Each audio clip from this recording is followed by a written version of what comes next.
안녕하세요. 주식 분석하는 남자입니다. 4월 4일 사땡이네요. 오늘 일요일인데요. 주말이 또 순삭하고 지나가는 것 같습니다. 자, 구독과 좋아요, 알람 설정은 컨텐츠 제작에 많은 힘이 됩니다. 오늘은 TSMC랑 최근에 계속 부각되고 있는 파운드리 시장에 대해서 그리고 반도체 관련해서 좀 얘기를 해볼까 합니다. 4월 1일이었죠? 좀 지나긴 했는데 4월 1일 날 대만의 그 이제 파운드리 대표 업체 반도체 이제 팹리스 업체들의 수탁을 맡는 즉 설계 이런 그 F 설계만 하고 생산을 이제 맡고 있는 TSMC죠. 대만의 대표적인 파운드리 뭐 점유율 시장 점유율 50% 이상의 전 세계 1위 업체라고 보시면 됩니다. 그리고 뭐 네덜란드의 노광 장비로 유명한 ASML 장비도 가장 많이 보유하고 있는 업체이기도 합니다. 그래서 얼마 전에 삼성전자 이재용 회장께서 뭐 아직 부회장이라고 말은 하지만 실질적인 회장이잖아요. 네덜란드까지 코로나 사태에도 불구하고 가서 요 ASML의 EUV 노광 장비에 들어가는 그런 장비 한 대당 뭐 1,500억 원 이상 알려져 있는데요. 그런 장비들을 빨리 더 가져오려고 노력했던 그런 이슈도 있었죠. 어쨌든 TSMC가 캐펙스 즉 자본 지출입니다. 자본 지출 여기에 대해서 즉 공장이나 뭐 이런 것들을 이제 생산에 대해서 더 캐파를 늘리기 위해서 하는 거를 캐펙스 증설이라고 보통 표현을 하는데요. 이거를 3년간 무려 1,000억 달러, 100 빌리언 달러라고 이제 나왔는데 투자하겠다고 이렇게 4월 1일 날 뉴스가 나왔었습니다. 최근에 반도체 쇼티지부터 해가지고 뭐 5G, 자율주행 다 아시겠지만 이런 비메모리 쪽이죠. 시스템 반도체라고 흔히 불리는 이쪽에 대해서 품귀 현상이 계속 일어나고 있고 현대차, 기아차가 뭐 4월부터 당장 생산이 어려워질 수 있다 이런 얘기도 계속 나오고 있는데요.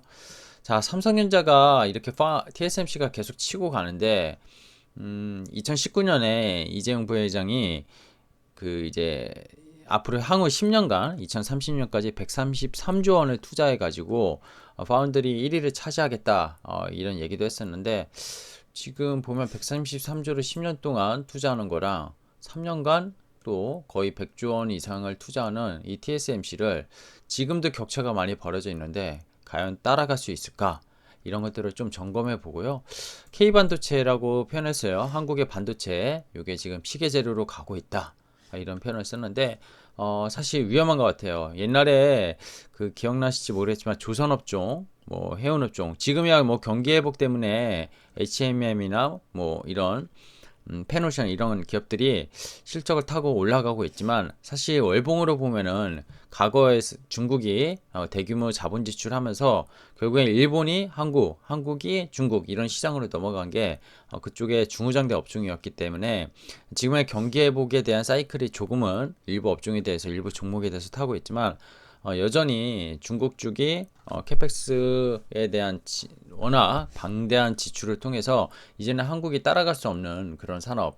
뭐 최근에 조선업종이 이제 수혜주 운하에서 뭐 조선 기술력 이런 것들이 다시 또 한국의 기술력이 재평가되고 있다 뭐 이런 말은 있지만 사실 그거는 되게 미세한 부분이라고 생각하고 있고요. 결국에 이렇게 캐펙스를 통해서 자본 지출을 많이 통해서 산업의 어떤 진입장벽을 만든 그쵸? 그런 산업 같은 경우에는 나중에 정말로 따라갈 수 없게 그런 격차가 벌어지지 않나 그런 생각이 듭니다. 자, 이 얘기가 제일 중요한 것 같아요. 계속 말씀드렸던 내용이기도 한데요. 신종 코로나 바이러스, 즉 코비드 19이죠. 작년에 발생을 했고요. 원래 재작년에 발생했지만 작년에 전 세계적으로 결국에는 증시도 폭락시켰던 이유이기도 하지만 이게 언택트라는 그런 표현도 만들었고요. 이 언택트 수요 증가가 뭐죠? 결국 디지털 수요를 증가시켰다는 거잖아요.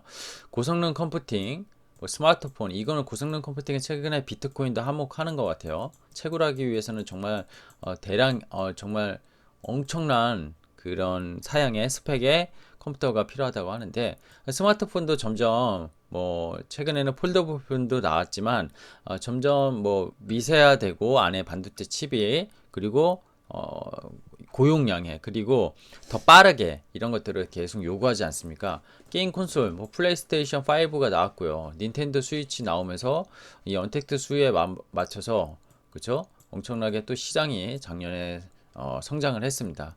이런 시장 확장세 이게 갚으려고 지금 뭐 테슬라가 추진하고 있는 완전 자율주행 그리고 친환경 자동차 뭐 여기가 ESG가 대표적으로 되겠죠. 그죠? 여기에서 그린 이게 친환경 자동차가 전 세계적인 오토메이커가 이쪽으로 가고 있고 테슬라를 따라서 그리고 최신 전장 장비 자율주행이 되고 전기차로 가려면 이 전장에 대한 수요가 기존의 내연 기관차에 들어갔던 것들보다 엄청나게 또 칩이 들어가게 될 겁니다. 그죠? 이런 오토모티브 수요 이런 것들이 여기 이것뿐만인가요? 뭐 5G 최근에 뭐 위성 통신 뭐 UAM 이쪽도 그죠? 이게 뭐 6G까지 연결이 될 거고요.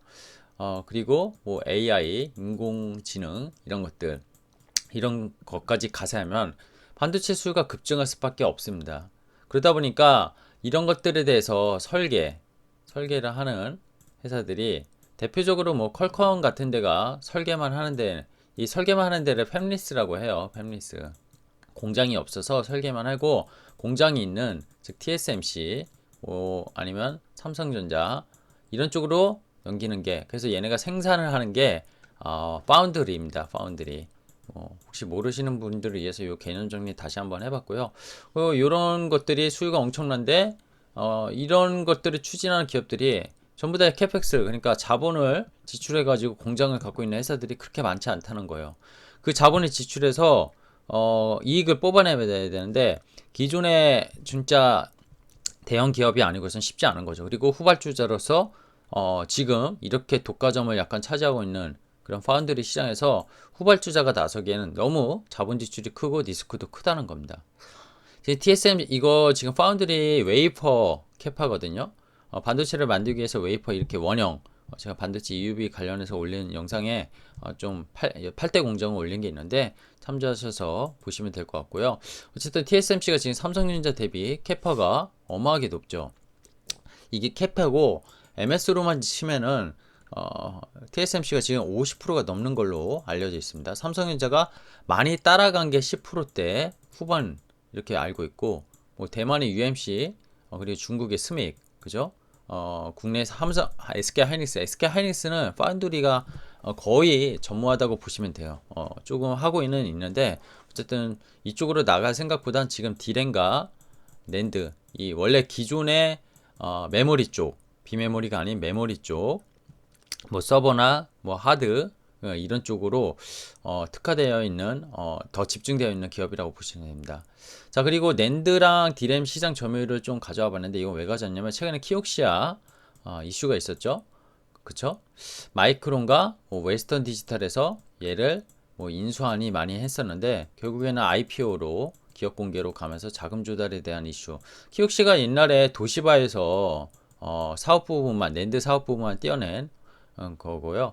인텔의 요 낸드 쪽 사업 부분을 작년 말에 SK 하이닉스가 사업 부문을 인수했습니다. 그래서 거의 하이닉스가 한 20%대 안팎으로 올라간 상황이고 이러면 삼성전자랑 하이닉스랑 그래도 절반은 차지합니다. 근데 D램 쪽은 어떻습니까? 삼성전자랑 하이닉스랑 거의 3분의 1, 아니 3분의 2 이상을 차지하고 있습니다. 그리고 마이크론. 그러니까 이 3대 축이 D램 쪽이고요. 그리고 이 낸드 쪽은 좀 가점. 여기는 약간 독과점. 이렇게 보는 게 맞을 것 같아요. 그래서 좀 그 회사들이 많이 분리되어 있었는데 이게 좀 압축되면은 가격이나 이런 것들을 그리고 재고 이런 것들을 조절해서 낸드 쪽도 삼성전자나 SK 하이닉스에 유리하지 않겠냐. 그리고 키옥시아 인수 관련 이슈가 떴었고 마이크론의 실적 발표가 4월 1일 날 있었죠. 그러면서 하이닉스가 주가가 삼성전자보다 많이 올랐던 거는 이런 이슈가 키옥시아에 또 지분 투자를 약 4조 원 했던 삼성 SK 하이닉스의 그런 지분 이슈가 있었기 때문에 조금 더 하이닉스가 삼성전자보다 셌다. 그리고 삼성전자는 최근에 이렇습니다. 뭐 5G 통신치, 모바일 어플리케이션 프로세서, 이미지 센서, 그죠? 뭐 CIS라고 하죠. 뭐 이런 시스템 반도체 부문의 수요 증가를 했는데도 불구하고 파운드리 쪽이 TSMC로 많이 정말 가고 있고, 애플 같은 경우에는 거의 이 TSMC에 위탁을 하고 있거든요. 이런 것들. 근데 애플도 최근에 발표한 거 보면은 앞으로 향후 자체적으로 본인들이 설계뿐만 아니라 생산을 하겠다. 그죠? 뭐 이런 뉴스들도 나온 적이 있어요. 그래서 앞으로 정말 어떻게 이 반도체 시장이 이 대표적인 이 메모리 쪽은 제가 보기에 삼성전자 하이닉스로 많이 갈 가능성은 큰데, 시장 파이는 요게 성장성은 더 크거든요. 이 비메모리를 차지하는 파운드리 시장이. 그래서 이 부분을 결국 선점해야지, 뭐 지금은 선점 이미 못했지만, 그러니까 선점보다는 따라가야지 국내 반도체, 특히 삼성전자, SK 하이닉스 이쪽이 더 성장할 수 있을 텐데, 이 부분이 지금 딜레마에 빠졌다 이렇게 보시면 되겠습니다. 여기서 잠깐 설명하고 갈게요. 반도체를 회로랑 설계, 생산 이거를 종합적으로 하는 회사를 IDM이라고 합니다. IDM. 종합설계 회사예요. 종합설계 회사. 요거 잠깐 기사 보시지 말고, 이거를 대표적으로 하는 게 삼성전자입니다. 그리고 생산만 하는 거, 아까 수탁해서 생산만 하는 거, 이거 TSMC예요, 대표적으로. 그러니까 삼성전자는 이 생산만 하는 게 아니라 설계, 그죠? 그리고 생산, 그리고 이거를 조립, 가공, 이것까지 다 합니다. 다 해. 종합 반도체 회사를 IDM이라고 해요. 이게 삼성전자랑 SK 하이닉스가 있겠죠. SK 하이닉스는 아까 말씀드렸지만 디램이랑 낸드 쪽을 그렇게 하는 거고, 메모리 반도체에 집중을 하고 있습니다. 메모리 반도체는 아시겠지만 구조가 단순하고 소품종 다양 생산이 가능한 거죠. 그래서 설계부터 생산까지 한 업체가 하는 게 더 유리한 구조고, 비메모리는 지금 시장에 나오는 파운드리 자꾸 얘기하는데, 파운드리 얘기하면서 왜 비메모리 얘기하세요 하는데, 비메모리가 이제 CPU, 그죠? CPU PC의 가장 핵심 두뇌죠. 모바일 기기의 AP 역할이 CPU예요. 컴퓨터에서. 그리고 이게 이게 AI, 뭐 자율주행, 그죠? 이런 전반적인 거. 그러니까 머리로 치면은 두뇌 역할 해서 이 인공지능 같이 막 이렇게 생각하고 그런 것들. 회로가 복잡할 수밖에 없겠죠. 비메모리에서는 이 IDM이 불리합니다. 모든 과정을 담당하면은 너무 역할이 많다는 거예요. 그래서 이거를 하는 설계만 하는 팹리스가 있다는 거예요. 팹리스. 아까 대표적으로 그게 퀄컴이라고 했어요. 대표적인 통신업체죠. 퀄컴이 그래서 뭐 애플 같은 경우에도 지금 그렇게 했고요. 그래서 TSMC에 이렇게 설계했으니 요거 생산해줘, 이렇게 하는 게 수탁 생산 파운드리 업체라고 보시면 됩니다. 그리고 그 파운드리가 생산이 되면은 조립과 포장을 해야 되잖아요. 조립 포장하는 업체, 요거 패키지, 이걸 삼성전자나 SK는 여기까지 하는데, 요거를 또 하는 업체가 따로 있습니다. 그래서 이 지금 팹립스 업체들이 지금 제일 많이 쓰는 데가 TSMC예요. TSMC. 그리고 2위가 삼성전자. 이렇게 보시면 될 것 같아요. 미국 같은 경우는 반도체 생산이 지금 바이든 정부가 나서면서 부양책도 나왔고, 대규모 뭐 이제 반도체 R&D 아니면 캐펙스 이런 것들 투자하는 거에 대해서 정부가 지원하겠다고 나오고 있죠. 그 전에는 어떤 보조금, 인센티브 이런 게 없었기 때문에 팹리스 업체가 많았던 것도 있었고, 굳이 자본을 조달해서, 즉 자본을 투하해서 공장을 저으면은 이게 이익률이 떨어질 거고, 이거를 뽑기 위해서 이게 감가상각도 될 거 아닙니까? 감가상각. 이런 것들을 지불하기에는 너무 많은 비용이 드니, 이런 것들이, 그리고 지금 삼성전자나 TSMC가 잘하고 있는데, 이제 와서 그런 것들을 그동안 했었을 때 너무 노수가 많기 때문에 안 했던 건데, 그걸 또 바이든이 도와주겠다고, 정부에서 세수나 인센티브를 도와주겠다고 하면서, 아니면 외국 기업들이 미국에 공장을 짓게 해가지고 이 팹리스 업체들이 충분히 이 지금의 어떤 쇼티지 현상 이런 것도 해결하고 미국의 고용도 창출하고, 이런 내용을 지금 만들고 있는 게 미국의 인프라 정책, 더 아메리칸 잡스 플랜이라고 지금 보시면 됩니다. 어쨌든 지금 정리를 했지만 비메모리는 시스템 반도체라고 불리는 게 똑같고요. 삼성 내에서는 시스템 반도체라고 하고 외국에서는 약간 로직 칩이라고 이렇게 논리적인 약간 칩 이렇게 부르기도 한답니다. 파운드리는 회사의 주문만 받아서 반도체를 생산하고 그렇게 하는 회사라고 보시면 돼요. 자, 그리고 이제 제목에서 말씀드린 거를 좀 정리해 보겠습니다.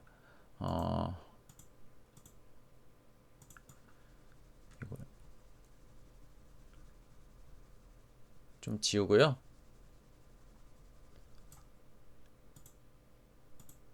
네, TSMC가 invest 100 billion to increase semiconductor output. 그죠? 이게 근데 올해 초에요. 32점 발표했었어요, 이미. 280억 달러. 그러면은 1000억 달러 이게 100 빌리언이니까 1000억 달러면 280억 빼면 얼마죠? 720억 달러가 남습니다. 요거를 향후 올해 21년, 22년, 23년 요때 이렇게 합쳐서 1000억 달러를 하겠다는 거거든요. 그죠? 1000밀리언이겠죠? 280억은 올해 썼어. 계속 비슷하게 하면 1000억이 될 겁니다. 그래서 요거 추가 또 1000억이 아니고요. 280억 달러 플러스 720억 달러라고 생각하시면 돼요. 그래서 파운드리 투자 경쟁이 본격화되는 모양이다 이런 얘기도 들었고 이 마크 리오 TSM 회장이 고객사 뭐 애플이나 퀄컴 뭐 이런 데 보냈겠죠. 애플의 가장 큰 고객사인데 수천 명의 직원을 신규 교육하고 새 공장도 건설 이게 캐펙스 투자하는 겁니다. 내년 초부터 웨이퍼 가격 인하를 중단할 계획이다. 피도 받는 입장인데 의뢰 입장인데 고객한테 피를 오히려 내리지도 않고 그죠? 가격을 최소 동결하거나 올리겠다. 최근에 올해 들어서도 4월에 계속 가격 인상을 하겠다고 했죠. 쇼티지 때문에. 차량용 반도체 글로벌 수요 대응 수천 명 고용 창출이 있고 아까 말씀드렸지만 5G 통신 반도체 수요 증폭에 대응하기 위해서 이렇게 자본 지출을 하겠다 이런 내용이 나온 겁니다. 자, 여기에 그러면 TSMC 말고 경쟁사들은 어떻게 하고 있나요? 이렇게 좀 살펴볼 필요가 있겠죠. 그죠? 경쟁사. 최근에 제 데일리에서도 몇 번 언급했었지만 인텔이 지난달 23일 독립적인 파운드리 사업 인텔이 그동안 파운드리를 안 했었죠. 200억 달러 TSMC보다 적지만 애리조나의 반도체 생산 공장 두 곳을 건설하고 본격적인 파운드리 산업 진출. 그래서 이것 때문에 삼성전자가 주가가 좀 하락했었고 앞으로 삼성전자랑 TSMC랑 인텔 이렇게 3파전으로 가는 거 아니냐 파운드리가 이런 얘기도 있었습니다. 자, 2년 전으로 돌아가면 코로나 전후로 반도체 비전 2030을 발표한 삼성전자가 아까 얘기 드렸지만 133조 원. 근데 지금 110조 원을 3년 동안 투자하는 TSMC 그리고 삼성전자는 앞으로 10년 동안 이 133조 이거 제가 왜 금액을 늘리거나 빠르게 집행하지 않거나 그러면은 이거 어렵습니다. 어렵고요. 지금도 2이고 2랑 1의 격차가 좀 많이 있기 때문에 솔직히 말하면 상당히 어렵다. 그리고 삼성전자 같은 경우 디램 지금 낸드 이런 쪽에 대해서도 설비 투자를 해야 되는데 자본이 무한정 미네랄은 아니지 않습니까? 파운드리에 집중하겠다고 하니까 이쪽의 선두권 이쪽도 조금 뺏길 수 있는 낸드 쪽은 하이닉스가 더 커질 수 있는 그런 시장 이거를 삼성전자가 상당히 많이 고민하지 않을까 생각이 됩니다. 자, 아까 말씀드린 미국은 어떻죠? 아메리칸 플랜 잡스 2조 3천억 달러 투입했는데 그 중에 500억 달러를 금액은 전체 뭐 2천 그쵸? 2.2 2조 2,500억 달러였죠? 이거 좀 못하네요. 어쨌든 그 중에 500억 달러 아주 일부지만 금액이 작진 않아요. 56자 반도체 분야에 집중. 이게 뭐죠? 인센티브 주겠다는 거예요. 인센티브. 그래서 한국과 대만, 아시아에서 이게 결국 삼성전자랑 TSMC를 얘기하는 걸 거고요. 자국의 반도체 경쟁력 향상 위해 국가적 자원에 투자하겠다. 이런 내용이 나왔습니다. 마이크론과 웨스턴 디지털 이런 거, 그 키옥시아 이 얘기도 드렸었고요. 자, 중국은 어떻습니까? 중국은 계속 얼마 전에 양해도 있었지만 얘네가 2025년까지 자금률 70% 달성하겠다고 했거든요. 그야말로 얘네도 뭐 지금 아시겠지만 미국이 제재한 파운드리 업체 스믹 그죠? 이런 업체들이 지금 상당히 어려워졌어요. 그래서 자금률이 어느 기관에 의하면 분석 보고에서 25년까지 자금률이 20%도 힘들 거다. 뭐 이런 얘기 나오더라고요. 많아야 30% 내외다. 그래서 중국은 어쨌든 반도체 굵기를 하려고 하고 있고, 근데 미국이 워낙 제재를 했기 때문에 그죠? 대형 파운드리 기업 스믹을 제재했었고, 그 여파가 사실 삼성전자에 좀 호재일 수 있었는데, 어쨌든 중국이 이대로 그냥 무너질 것이냐, 이 부분에 대해서는 생각해 보셔야 됩니다. 사실 이번에 바이든의 그 인프라 대규모 그리고 반도체 이런 것들 쓰는 그런 부양책이 이 중국을 잡겠다 이런 내용도 제가 말씀드린 적 있는데, 결국 중국을 겨냥해서 미국이 한 거고, 이게 코로나 이후에 결국 자국 정책으로 가는 그런 속에서 나온 게 아닌가. 유럽 어땠죠? 또 유럽도 10년 안에 세계 반도체 제품의 최소 20%를 내부 공장에서 생산한다. 2030 디지털 캠퍼스. 약간 2030 뭐 아까 2030, 2025 이런 거 전 세계가 하니까 다 따라한 것 같은데, 유럽은 저는 어렵다고 봅니다. 유럽 지금 상당히 어렵고요. 유럽이 그쵸? 유럽은 뭐 자동차 이런 것 때문에 사실 이게 필요하다고는 생각해요. 왜냐면 폭스바겐부터 해서 대부분의 오토메이커들 전 세계 시장에 큰 파일을 차지하고 있는 게 지금 전기차로 가면서 테슬라로 약간 미국 쪽으로 뺏긴 거고, 그죠? 원래 기본적인 내연기관 쪽은 유럽이 최고였죠. 유럽이 중국에 수출하고 뭐 이런 것들, 뭐 우리가 다 흔히 아는 외제차들은 다 유럽차 아닙니까? 근데 이런 것들을 지금 최근에 반도체 풍기 현상이 일어나면서 유럽도 정신 차려야 되겠다. 이대로는 계속 아시아에, 그리고 이제 심지어 미국과 중국에도 어떤 수급 현황에서 밀리면서 자기네 자동차 생산을 제대로 할 수도 없고, 그죠? 전기차로 가는 입장에서 테슬라에 먼저 밀렸기 때문에 계속 폭스바겐이나 뭐 이런 그룹들이, 왜 오토메이커 그룹들이 따라가려고 하지만 지금 어려운 상황이라는 거예요. 그래서 이런 부분들이 시장에 반영되면서 전 세계적인 경쟁이 되게 심화되고 있다, 이렇게 보시면 될 것 같습니다. 정리를 해볼게요. 포스트 코로나 이후에 지역주의가 심화됐죠. 지역주의. 미중 무역 전쟁도 그거의 하나의 이슈라고 봅니다. 그리고 미국, 유로존, 심지어 캐펙스 투자 안 했던 미국마저 정부가 나서서 도와주겠다고 하고 있습니다. 그리고 중국, 뭐 인도 얘기는 안 했는데, 이런 신흥국들도 이 디지털 변의 세상에서 자구책을 계속 고민하고 있어요. 인도 같은 경우는 뭐 스마트폰 이런 것 때문에 더 그런 것 같아요. 지금 인도 인구가 어마어마하죠. 전 세계 지금 3인가 차지하고 있잖아요. 3인가 4인가. 자, 애플의 가장 큰 파트너인 TSMC가 이 업계 1위 차지하고 있죠. 50% 이상, MS 이상 차지하고 있고요. 향후 3년간 1,000억 달러, 이미 280억 달러를 집행하겠다고 올해 얘기한 상황에서 이게 나오긴 했는데, 현재 슈퍼갑에 입지죠. 그리고 가격은 내리지도 않겠다. 뭐 쇼티지인데 얘네한테 맡기려고는 애들이 줄을 서고 있는데 굳이 내릴 이유가 없잖아요. 그러니까 가격 인상이 오히려 가능한 거고, 후발주자들 특히 삼성전자가 따라오지 못하게 하는 전략이라고 평가할 수 있습니다. 자, 마이크론이 1분기 실적 4월 1일날 역시 발표했었어요. 이 TSMC가 캐펙스 투자한다고 하는 날, 그날 2분기 가이던스를 내놨는데 뭐라고 했냐면 5G, 스마트폰, AI, 인공지능 소프트웨어, 이거 차량용 자율주행이라고 보시면 될 것 같고요. 그 외에 인공지능 산업이 계속 커지고 있죠. 그리고 이런 메모리칩 수요 강세로 강한 실적을 2분기도 기록할 거다. 블룸버그에서 또 인텔 같은 경우에 파운드리가 그동안 없었고 미세하 7나노 이하 이거 생산이 계속 안 됐었어, 뭐 포기했다 이런 얘기 났었는데, 새로운 CEO가 부임했었고, 얼마 전에 애리조나에 또 200억 달러 이렇게 투자해가지고 공장 2개 져서 파운드리를 사업 부분에 만들겠다, 그런 얘기까지 했는데, 아직은 그게 가셔야 되는 거 아닌데, 요 지금 디램, 랜드 이런 쪽에서만 봐더라도 최근 분기 실적을 기대한다고 나왔다는 거는 반도체 업황에 대한 자체의 흐름을 너무 좋게 일단 보고 있다는 겁니다. 자, 일단 반도체 정리해보면 업황은 정말 좋죠. 그리고 디램과 낸드 시장, 우리나라가 거의 디램은 꽉 잡고 있고요. 낸드는 6파전이지만 지금 한 3파전, 4파전으로 뭐 키옥시가 IPO를 하든 인수되고 뭐 그러면은 좀 좋아질 것 같긴 한데, 낸드는 적층 기술이에요. 얼마나 더 미세하게 많이 쌓고 이건데, 최근에 인텔이 뭐 176단인가요? 먼저 SK 하이닉스랑 삼성전자보다 뭐 했다, 하이닉스도 성공했다, 뭐 이런 서로의 뉴스들이 나오는데 실제로 상용화는 아직 안 되고 있습니다. 그만큼 기술력이 먼저 앞서는데, 디램은 더 미세화되고, 그죠? 디램 쪽도 지금 EUV 공정이 들어가기 시작했어요. 삼성전자 하이닉스도. 근데 더 커지는 건 뭐죠? 결국에는 더 커지는 거는 결국엔 요겁니다. 비메모리, 그죠? 비메모리 반도체가 정말로 커지잖아요. 이게 형광펜이 비메모리 반도체가 정말 커집니다.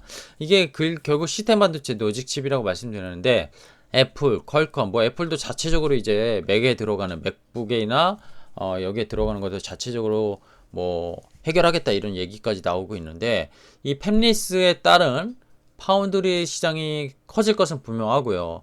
삼성전자가 더 이상 늦춰지면은 매우 어려울 것으로 보입니다. 근데 여기서 하고 싶은 말이 하나 있어요. 근데 삼성전자가 어렵고 하이닉스가 어렵다고 대형 우리나라 반도체가 어려우면은 물론 반도체 밸류체인에 대해서 문제가 생길 수는 있는데요. 지금 우리나라 중소형 밸류체인들 보면은 장비주라든지 그죠? 소재주 이런 것들은 글로벌 기업에 납품되는 기업들이 많고요. 그리고 아까 요 지역주의로 인해서 미국과 중국의 분쟁 이런 것들이 각국의 자구책을 만들려고 하는데 미국의 장부주들 제일 유명한 데가 어디죠? 램 리서치 그죠? 뭐 KLL 탱코 뭐죠? 뭐 여러 가지 있잖아요. 이런 장비들이 결국에는 중국 쪽에서도 썼었어야 되는데 이게 미중 불협화음이 생기고 뭐 그 하웨이가 퇴출되고 그리고 아까 스미기 파운드리가 막 퇴출되고 하면서 중국 쪽이 기댈 곳은 어디죠? 한국이라는 겁니다. 한국. 그래서 중국의 반도체 굵기도 이 한국의 기술력을 막 빼가려고 엄청나게 부단하게 노력을 하고 있어요. 하지만 지금은 그게 안 되고 우리나라 최근에 장비 업종 많이 오른 종목들 보면은 한미 반도체 후공정 이런 것들도 보면은 다 중국향 매출 상당히 큰 것들입니다. 실적이 좋은 것들은 중국향 수출이 매우 컸었다는 것 좀 알 수 있고요. 여기서 제가 얘기하고 싶은 거는 대형사는 조금 매우 힘들 수 있는데 중소형 밸류체인은 정말로 기회가 많이 열린 그런 시장이 지금 연출되고 있다. 연출이 아니라 팩트죠. 그렇게 되고 있다. 이렇게 보시는 게 맞을 것 같습니다. 오늘 좀 너무 길게 얘기한 것 같지만 자세한 내용들을 좀 스토리로 짚어볼 이유가 있었고요. 요거에 대해서는 조금 더 정리해서 또 종목별로 한번 올려보도록 하겠습니다. 감사합니다.